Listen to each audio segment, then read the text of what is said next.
नमस्कार दोस्तों। भारतीय साक्ष्य अधिनियम की सीरीज में हम लोगों ने प्रूव्ड की डेफिनेशन पढ़ ली और आप लोगों ने देखा होगा कि ये प्रूव्ड की डेफिनेशन कितनी इंपॉर्टेंट डेफिनेशन है। साबित हुआ, साबित नहीं हुआ, ना साबित रह गया। तो ये आपने जो डेफिनेशंस देखी, प्रूव्ड, डिसप्रूव्ड और नॉट प्रूव्ड, बहुत ही इंपॉर्टेंट डेफिनेशंस हैं, क्योंकि किसी भी केस को अगर आपने जीतना है, चाहे आप किसी भी पार्टी की तरफ से हैं, चाहे आप कोई भी पार्टी है, तो आपको फैक्ट प्रूव करने ही पड़ेंगे या फैक्ट डिसप्रूव करने ही पड़ेंगे, या फिर आपको पता होना चाहिए कि कोई फैक्ट प्रूव हुआ या नहीं हुआ। क्योंकि जितने फैक्ट प्रूव होने चाहिए किसी भी मैटर के लिए, उतने प्रूव हुए या नहीं हुए ये आपको पता होना चाहिए। और जब तक आप ये नहीं समझेंगे तो आप भारतीय साक्ष्य अधिनियम को इम्प्लीमेंट नहीं कर पाएंगे, और इनको जाने बिना आप भारतीय साक्ष्य अधिनियम को नहीं जान सकते। तो जिन लोगों ने प्रूव्ड, डिसप्रूव्ड और नॉट प्रूव्ड वाली वीडियो नहीं देखी है, आप जरूर देख लीजिए। मैं उस वीडियो का लिंक आपको इस वीडियो के डिस्क्रिप्शन में प्रोवाइड करा दूंगा। देखिए, पूरा का पूरा भारतीय साक्ष्य अधिनियम फैक्ट, और ये फैक्ट प्रूव हुआ या नहीं हुआ, तथ्य और ये तथ्य साबित हुआ या नहीं हुआ, इसके आसपास ही घूमता है। तो इसलिए आप लोगों को समझना चाहिए कि कोई भी तथ्य कितने तरीके से साबित हो सकता है, क्योंकि सारा खेल इसके साबित होने का है, प्रूव होने का है। तो भारतीय साक्ष्य अधिनियम में, इंडियन एविडेंस एक्ट में कितने तरीके दिए गए हैं जिन तरीकों से किसी फैक्ट को प्रूव किया जा सकता है। किसी तथ्य को साबित करने के कितने तरीके भारतीय साक्ष्य अधिनियम में दिए गए हैं, और कितने के साथ साथ वो तथ्य कब माना जाएगा कि वो साबित हो गया है। तरीके क्या होंगे, कितने तरीके से और कब साबित हो गया, कब माना जाएगा कि साबित हो गया है, इस बात पर आज मैं चर्चा करूंगा दोस्तों। वीडियो इंपॉर्टेंट रहने वाली है, तो आप वो मोटा रजिस्टर भारतीय साक्ष्य अधिनियम का लेकर बैठे होंगे, मुझे पूरी उम्मीद है, और मटेरियल फैक्ट्स को आप नोट भी करेंगे। तो मैं, मेरे अकॉर्डिंग जो मैंने पढ़ा है, जितनी मैंने स्टडी की, उस स्टडी के आधार पर मैं कह सकता हूं कि भारतीय साक्ष्य अधिनियम में 5 तरीके बताए गए हैं। 5 ways are available in Bharatiya Sakshi Adhiniyam through which a fact is said to be proved or may be proved. पूरे भारतीय साक्ष्य अधिनियम में किस बात को प्रूव करने की बात हो रही है? क्या सच को प्रूव करने की बात हो रही है, या ये दिखाने की बात हो रही है कि जो मैटर कोर्ट में लाया गया है वो झूठा है? ना तो सच को प्रूव करने की बात हो रही है, ना झूठ को प्रूव करने की बात हो रही है। बात जो हो रही है वो एक फैक्ट को, एक तथ्य को साबित करने की बात हो रही है। और मैं आज आपको बता दूं कि एक तथ्य जरूरी नहीं है कि वो सच हो। किसको प्रूव करने की बात हो रही है? केवल और केवल फैक्ट को, तथ्य को। और ये जरूरी नहीं है कि ये तथ्य सच हो, ट्रुथ हो। तो इट मींस यहां से भी ये निकल कर आता है कि सच को साबित करने की बात यहां पर नहीं हो रही है, यहां पर केवल एक फैक्ट को प्रूव करने की बात हो रही है। मैं कैसे कह सकता हूं कि एक फैक्ट जरूरी नहीं है कि वो सच हो? तो उसके लिए पहले आपको जानना पड़ेगा कि फैक्ट क्या होता है। उसके लिए मैंने डिटेल्ड वीडियो बनाई हुई है, लेकिन एक ब्रीफ सा मैं आपको यहां बता देता हूं कि किसी भी व्यक्ति ने अगर अपनी इंद्रियों से कुछ भी महसूस किया है, वो क्या हो जाएगा? एक फैक्ट हो जाएगा, एक तथ्य हो जाएगा। Anything perceived bye senses is a fact. और जो मेरी इंद्रिय, सपोज मेरी आंख, नाक, कान, स्किन, टंग, इन्होंने जो महसूस किया, जरूरी नहीं है कि वो सच ही हो। फॉर एग्जाम्पल, कि मेरी आंखों ने सुबह सुबह महसूस किया कि सूरज पूरब से निकला है, sun rises from the east.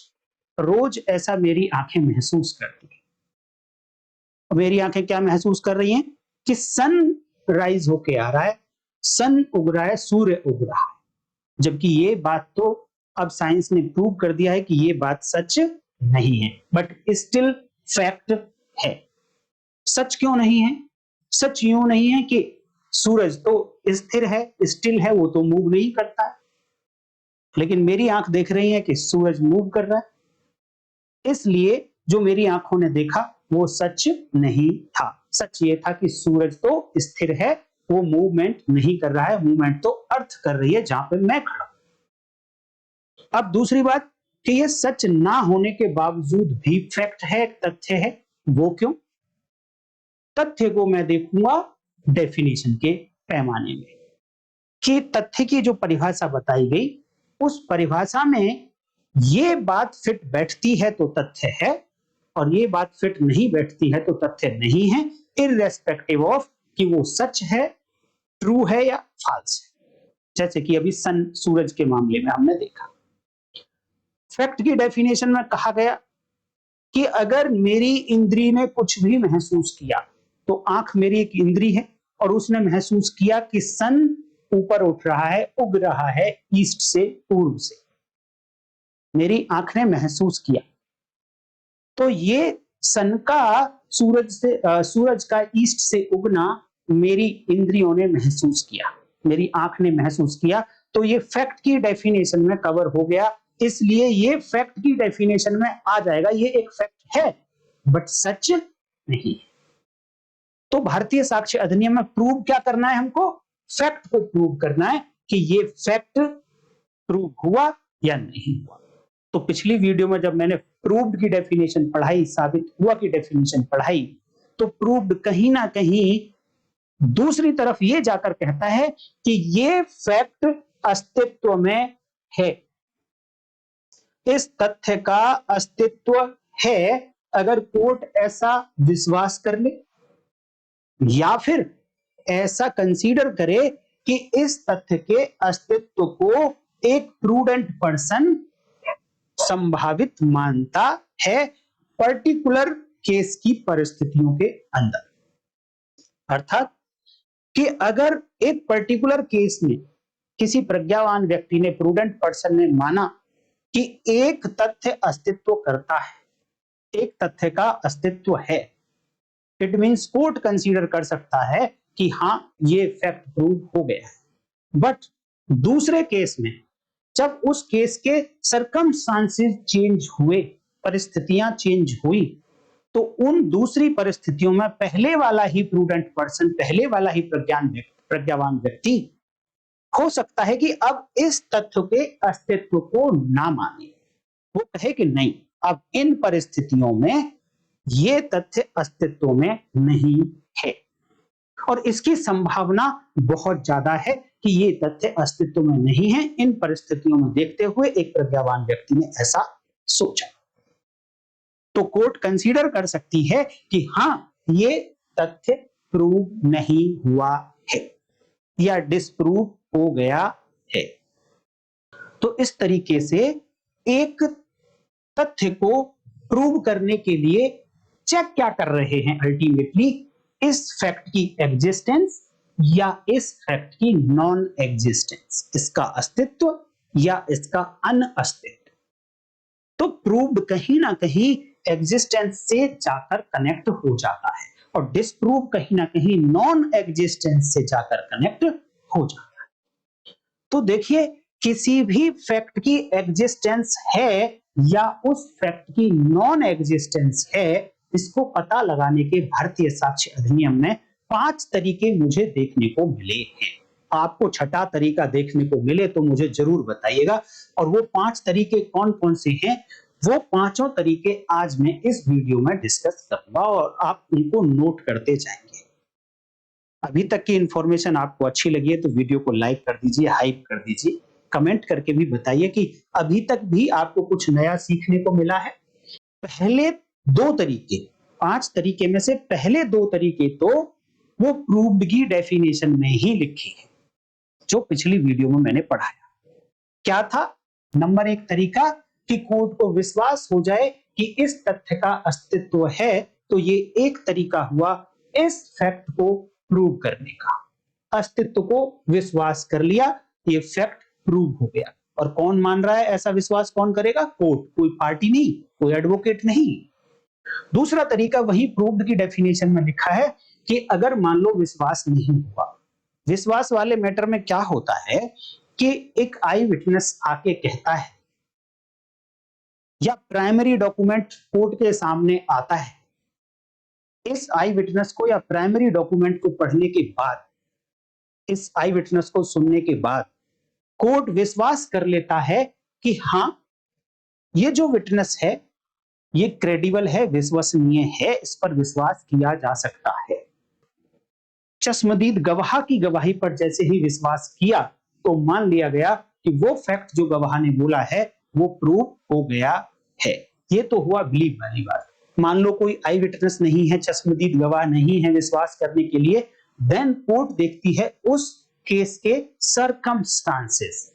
उन सरकमस्टांसेस में फिर वो चेक करती है कि इन सरकमस्टांसेस को अगर एक प्रूडेंट पर्सन के सामने रखा जाए, प्रज्ञावान व्यक्ति के सामने रखा जाए, तो क्या वो प्रज्ञावान व्यक्ति इस फैक्ट के अस्तित्व को मानते हुए एक्ट करेगा, और कितना मानते हुए एक्ट करेगा, कितना अस्तित्व है इसका, ये मानते हुए एक्ट करेगा। देखिए यहां पर सो प्रोबेबल एक वर्ड यूज हुआ था कि भैया इतना प्रोबेबल माने उसकी एग्जिस्टेंस को कि उसकी प्रोबेबिलिटी की होने की प्रोबेबिलिटी को मानते हुए वो प्रूडेंट पर्सन एक्ट करने को तैयार हो जाए। जैसे कि मान लो कि यहां मेरे सामने कुछ ट्रांसपेरेंट ग्लास लगा हुआ है और वो एक छत है एक तरीके से, और उसके नीचे खाली है। अब मैं अगर इसको दूर से देखता हूं तो मुझे ऐसा लगता है कि यहां इस सरफेस पे पैर रखने के लिए जगह नहीं है, अगर मैंने इस पर पैर रखा तो ये नीचे गिर जाऊंगा। एक प्रूडेंट पर्सन इन परिस्थितियों में यहां पर फ्लोर होने की कितनी संभावना मान रहा है? वो मानता है कि अगर मैंने यहां पैर रखा तो शायद मैं नीचे गिर जाऊंगा, क्योंकि यहां पर कुछ भी नहीं है, जबकि वहां पर ट्रांसपेरेंट ग्लास का एक फ्लोर लगा हुआ है। अगर पैर रखा गया तो गिरेगा नहीं वो नीचे, क्योंकि फ्लोर लगा हुआ है। बट वो इतना ट्रांसपेरेंट है, इतना साफ है कि उसमें पता ही नहीं चल पा रहा कि वहां पर फ्लोर है या नहीं। तो यहां पर प्रज्ञावान व्यक्ति ने यहां कुछ होने की कितनी संभावना समझी? ना के बराबर।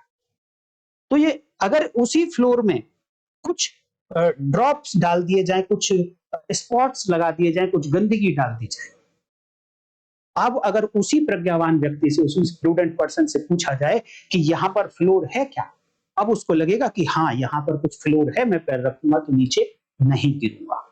तो कितनी संभावना है ऐसे तथ्य के अस्तित्व का?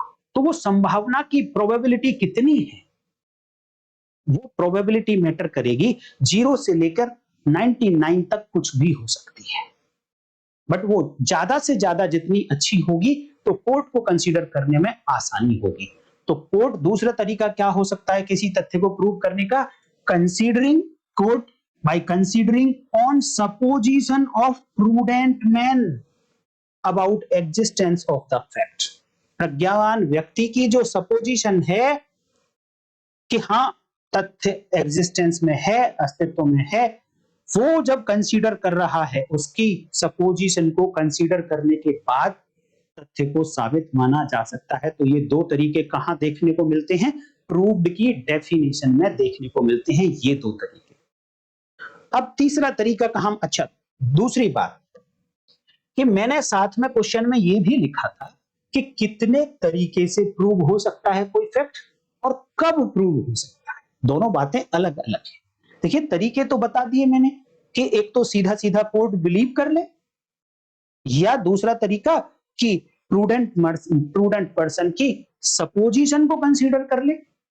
2 तरीके हो गए। बट ये बिलीव और ये कंसीडरेशन किस तरीके से कब करेगी कोर्ट, वहीं प्रूव्ड की डेफिनेशन में लिखा गया है after considering the matters before it.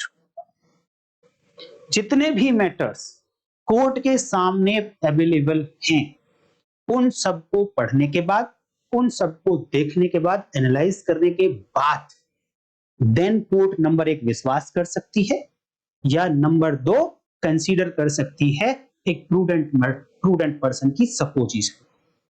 लेकिन कब? After considering the matters before it. और इस मैटर में मैंने पिछली वीडियो में बताया बहुत अच्छे से एग्जांपल के थ्रू, इस मैटर में जरूरी नहीं है कि केवल और केवल एविडेंस ही हो, साक्ष्य ही हो, ऐसा नहीं है।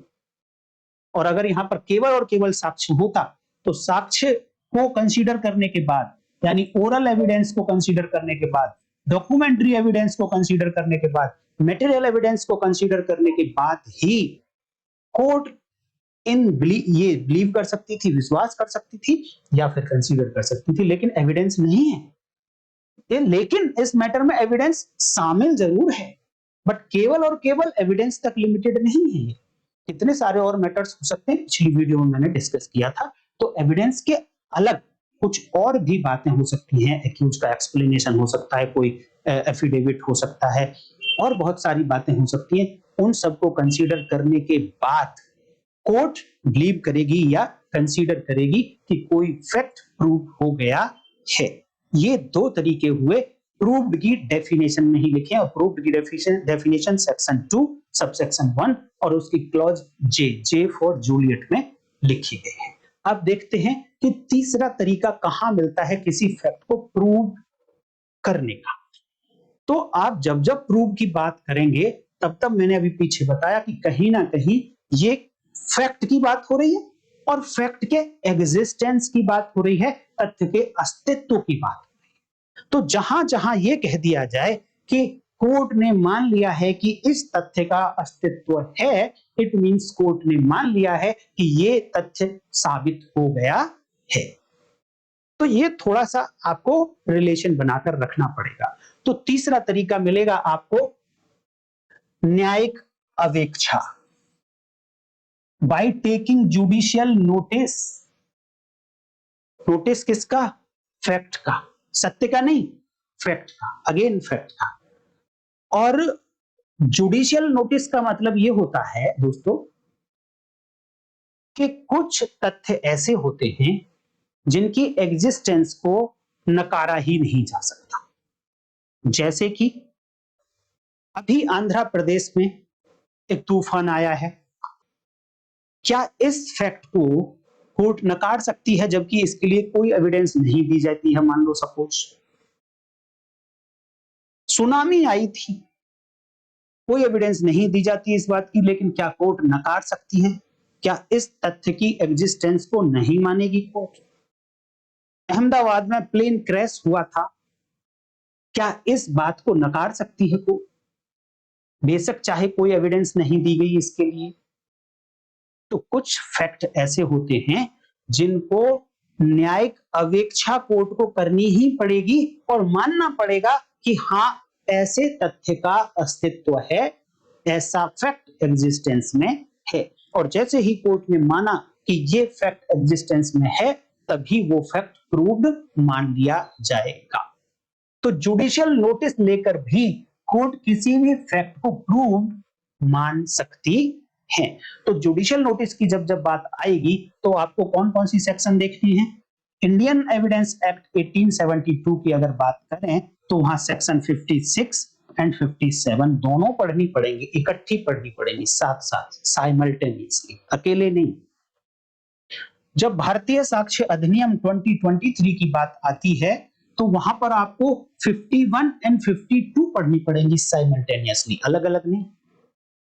और सेक्शन 56 ये कहती है कि जिन तथ्यों का कोर्ट जुडिशियल नोटिस लेंगी उन तथ्यों को साबित करने की आवश्यकता नहीं।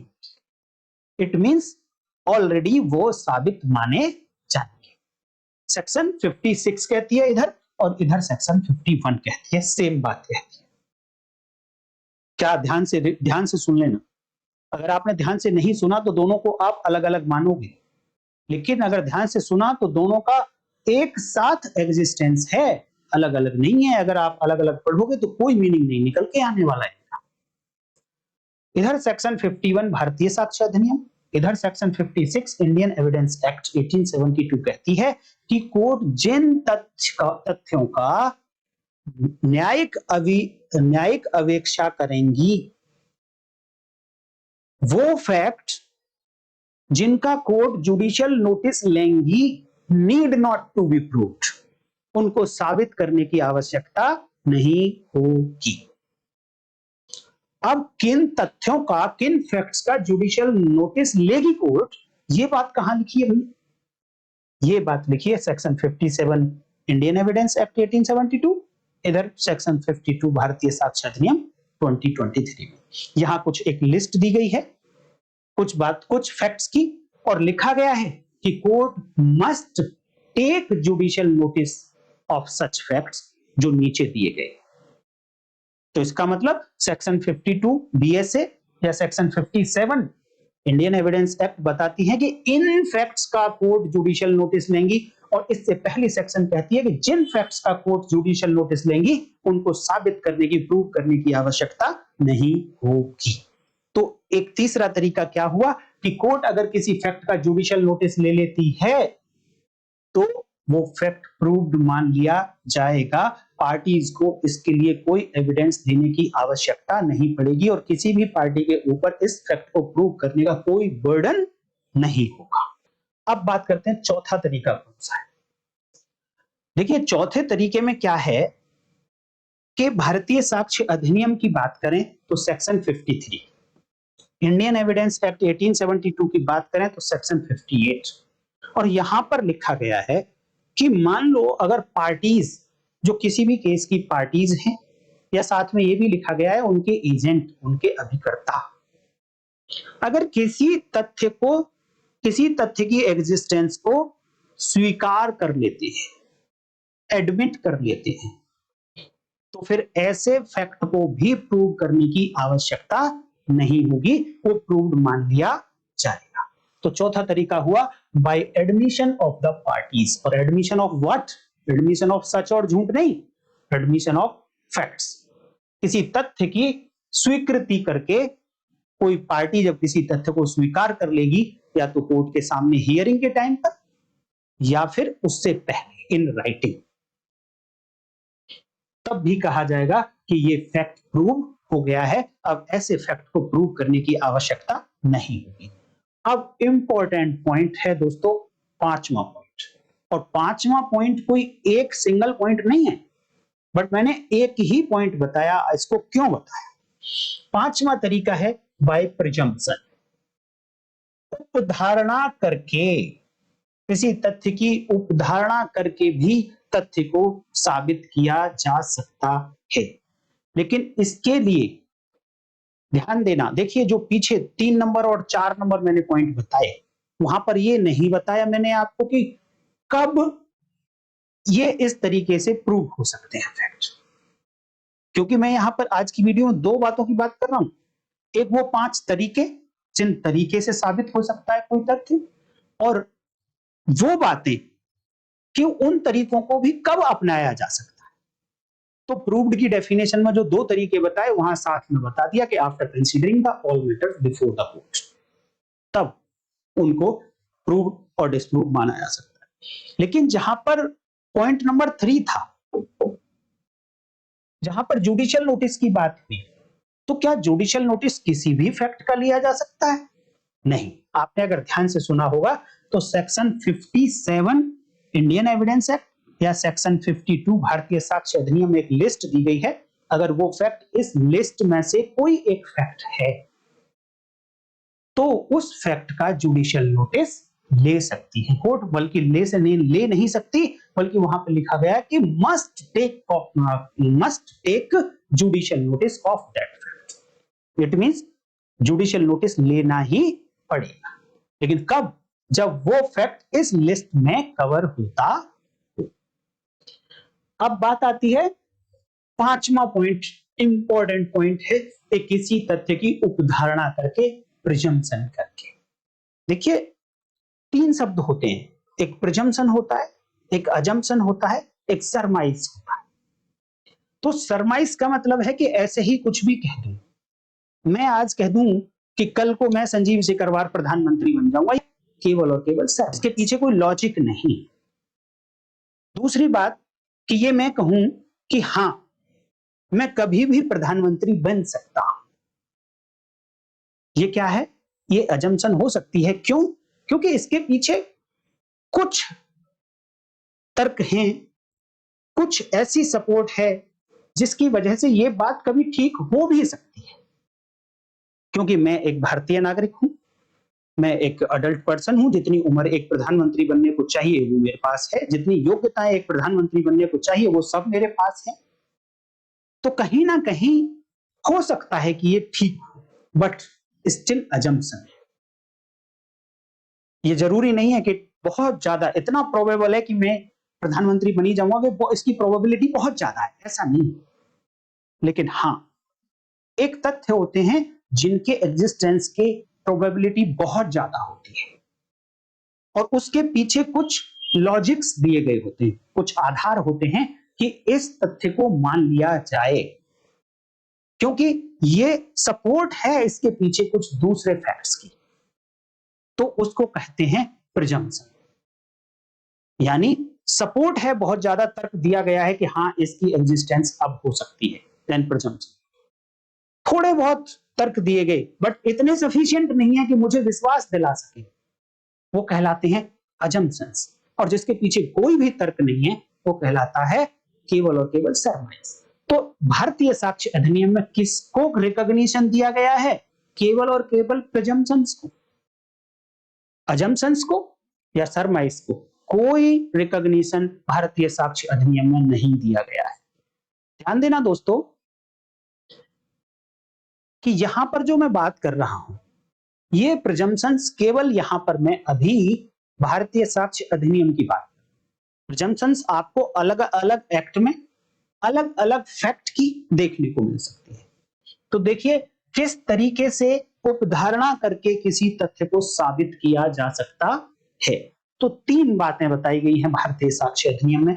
एक है मे प्रिज्यूम, हिंदी में बोलेंगे तो उपधारणा कर सकेगा। कौन कर सकेगा उपधारणा? कोर्ट। शैल प्रिज्यूम, उपधारणा करेगा। कौन? कोर्ट को उपधारणा करनी ही पड़ेगी।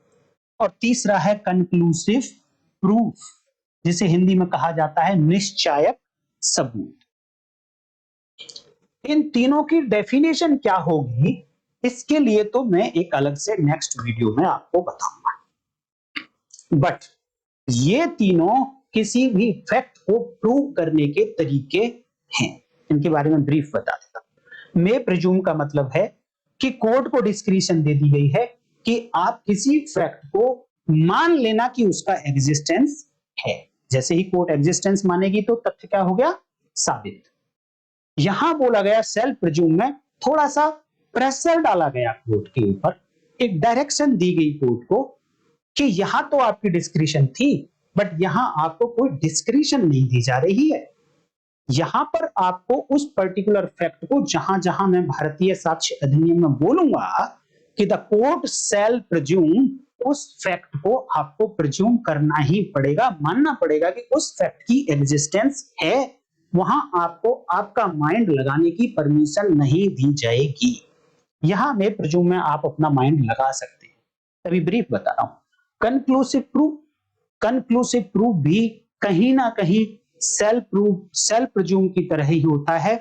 और ये कहा जाता है कि मैंने कहीं ना कहीं डिक्लेयर कर दिया है। लॉ कहता है कि मैंने बोले तो भारतीय साक्ष्य अधिनियम में जहां जहां ये डिक्लेयर कर दिया है कि एक फैक्ट दूसरे फैक्ट का कंक्लूसिव प्रूफ है, इसका मतलब दूसरे फैक्ट को प्रूव करने की आवश्यकता नहीं है। पहले फैक्ट को प्रूव कर दो तो दूसरे को प्रूफ मानना ही पड़ेगा, क्योंकि दूसरा पहला फैक्ट दूसरे फैक्ट का निश्चायक सबूत है, कंक्लूसिव प्रूफ। पर इन तीनों में एक बात कॉमन है दोस्तों, बल्कि दो बात यहां पर कॉमन है। पहली बात तो ये है कि यहां पर जो मे प्रिज्यूम हुआ, जहां डिस्क्रिशन दी गई कोर्ट को, यहां जो शैल प्रिज्यूम हुआ, बाउंड किया गया, यहां जो कंक्लूसिव प्रूफ बताया गया, ये इंडिपेंडेंट नहीं है। कोई फैक्ट सीधे सीधे कोर्ट प्रिज्यूम कर ले कि हाँ इसकी एग्जिस्टेंस है, ऐसा नहीं है। ये फैक्ट किसी दूसरे फैक्ट के साथ में कनेक्टेड होंगे। कनेक्टेड होंगे मतलब कि जब आप एक फैक्ट को प्रूव कर देंगे उस तरीके से जो प्रूव्ड की डेफिनेशन दी गई, मैटर्स लाके, एविडेंस लाके जब एक फैक्ट को प्रूव कर देंगे, देन ही किसी दूसरे फैक्ट को कोर्ट या तो मे प्रिज्यूम है तो प्रिज्यूम कर सकती है कि वो प्रूव्ड हो गया, सेल्फ प्रिज्यूम है तो फिर वो करेगी ही करेगी कि वो प्रूव हो गया, कंक्लूसिव प्रूफ है तब भी उस दूसरे फैक्ट को प्रिज्यूम करेगी कि वो प्रूव हो गया है। इसका मतलब प्रिजम्पशन इंडिपेंडेंट नहीं है, वैक्यूम में नहीं है, हवा में नहीं है। पहले कुछ फैक्ट्स को प्रूव करना पड़ेगा, देन किसी एक अलग फैक्ट को प्रूव्ड मान लिया जाएगा। एक दूसरी बात और क्या है यहां पर कॉमन, कि देखिए कि अगर मान लो कोई एविडेंस नहीं दी गई उस फैक्ट के लिए जहां पर कोर्ट को कहा गया था कि आप प्रिज्यूम कर लेना, मे प्रिज्यूम, और उस फैक्ट को कोर्ट ने प्रिज्यूम कर भी लिया, तो इस फैक्ट को एविडेंस लाकर दूसरी पार्टी साक्ष्य देकर रिबट कर सकती है। रिबट कर सकती है मतलब इस प्रिज्यूम किए हुई बात को उल्टा कर सकती है। जैसे ही वो एविडेंस देगी इस बात के लिए लाकर के नहीं ये तथ्य एग्जिस्टेंस में नहीं है, ये रही इसकी एविडेंस, ये रहा इसका साक्ष्य, देन अब कोर्ट वापस उसी पोजीशन पे आ जाएगा कि जैसे कि ये फैक्ट प्रूव नहीं हुआ है। इसी तरीके से सेल्फ प्रिज्यूम को भी रिबट किया जा सकता है एविडेंस लाकर, क्योंकि सेल्फ प्रिज्यूम तो ये किया गया था, मान लो डोरी डेथ है और डोरी डेथ के लिए प्रिजम्पशन है कि कुछ फैक्ट आप प्रूव कर दीजिए, तो कोर्ट को मानना पड़ेगा कि ऐसे व्यक्ति ने, हस्बैंड के रिलेटिव्स ने डोरी डेथ की है, लेकिन कुछ फैक्ट पहले प्रूव करने पड़े, देन प्रूव हुआ कि डोरी डेथ हो गई है। लेकिन सीधे सीधे अगर एक्यूज ने एविडेंस लाके दे दी कि ये डोरी डेथ नहीं है, तो इसका मतलब अब ये फैक्ट रिबट हो चुका है। तो सेल्फ प्रिज्यूम भी रिबटेबल, मे प्रिज्यूम भी रिबटेबल, अभी डिटेल में हम बात करेंगे इसके बारे में। तो ये 5 तरीके थे टोटल कि कितने तरीके से किसी तथ्य को प्रूव किया जा सकता है। तो मैं दोस्तों उम्मीद करता हूं कि किसी भी फैक्ट को कितने तरीके से प्रूव किया जा सकता है वो आपको बात समझ आ गई होगी। हाँ, इस 5वें पॉइंट में एक बात रह गई कि यहां प्रिज्यूम तो किया जा सकता है, यहां सेल्फ प्रिज्यूम किया जा सकता है या कंक्लूसिव प्रूव हो सकता है, लेकिन कब? क्योंकि आज की वीडियो में मैं 2 बात कर रहा हूं, कब भी मुझे बताना है। तो कब के लिए यहां जवाब आएगा कि कुछ फैक्ट प्रॉपर तरीके से प्रूव किए जाएंगे, देन किसी दूसरे फैक्ट को प्रूव मान लिया जाएगा। कब माना जाएगा? इट मींस कुछ फैक्ट को एविडेंस के साथ में प्रूव करना पड़ेगा। तो कब प्रूव हो सकता है कोई फैक्ट और किस तरीके से हो सकता है, ये बातें मैं उम्मीद करता हूं कि अच्छे से आपको समझ आ गई होगी। अगर नहीं आई है, कोई डाउट है, तो आप कमेंट करके जरूर बताइए। आप अगर चैनल पर नए हैं तो चैनल को आप सब्सक्राइब कर लीजिए, ऐसी ही डिटेल्ड वीडियो आपको और भी मिलती रहेगी। आज की वीडियो में इतना ही। नेक्स्ट वीडियो में मे presume, self presume and conclusive proof, इनकी डेफिनेशन कहां दी गई, with example, with story, practical examples हम देखेंगे। तो तब तक के लिए नमस्कार, जय हिंद।